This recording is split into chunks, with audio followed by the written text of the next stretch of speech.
Pure Barre, Physique 57, as well as yoga, half marathons, and triathlons. At the Moelis office, she began to craft a pitch.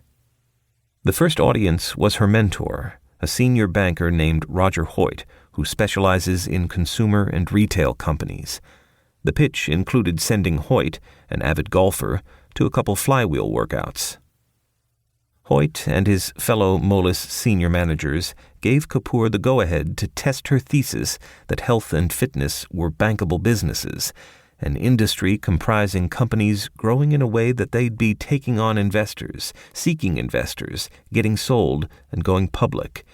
In other words, all the things bankers earn money arranging and giving advice on. Kapoor tacked it on to her regular job.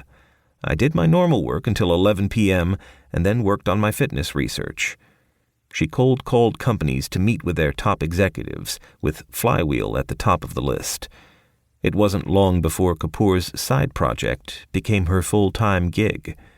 Within 2 years, she represented Flywheel in a sale of a majority stake, one in a series of companies drawing billions from PE, venture, and public investors.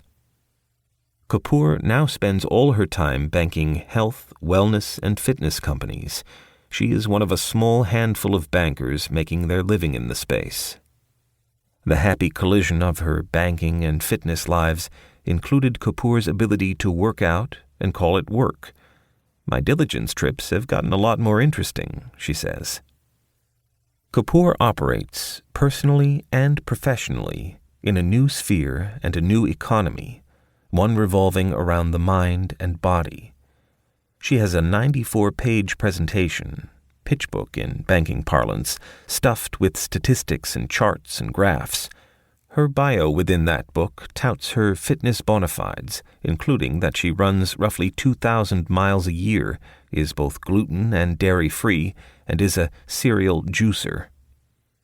Her credibility resides not only in her informed view of the market dynamics, but also from the fact that she's the target audience for the companies she's pitching to represent. Her age, 30, is crucial to understanding the state of the fitness business and where it's going. Like her peers, Kapoor lives in a place, geographically and demographically, where health and wellness are a given, where almost every choice throughout the day, when you get up, what you eat, what you wear, what you do, and who you hang out with, points back to that lifestyle. That shift from activity to lifestyle makes Kapoor's job possible.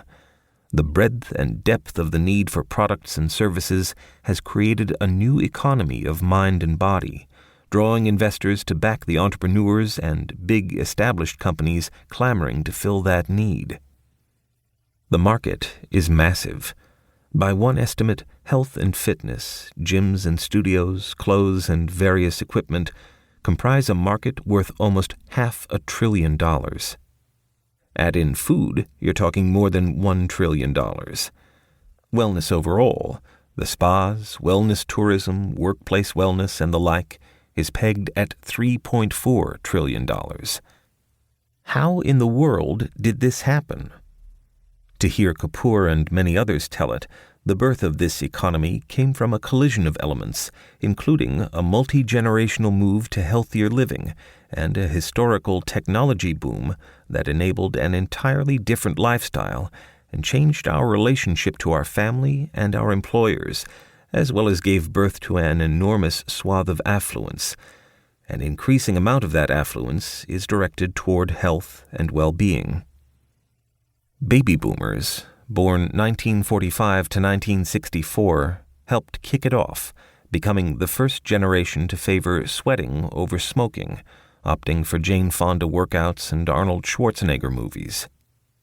And while they held on to those habits into their retirement years, their influence on their children and how those kids have lived those lessons is what really accelerated the fitness boom. As Generation X came into the workforce, fitness manifested itself largely in the pursuit of slightly more extreme activities.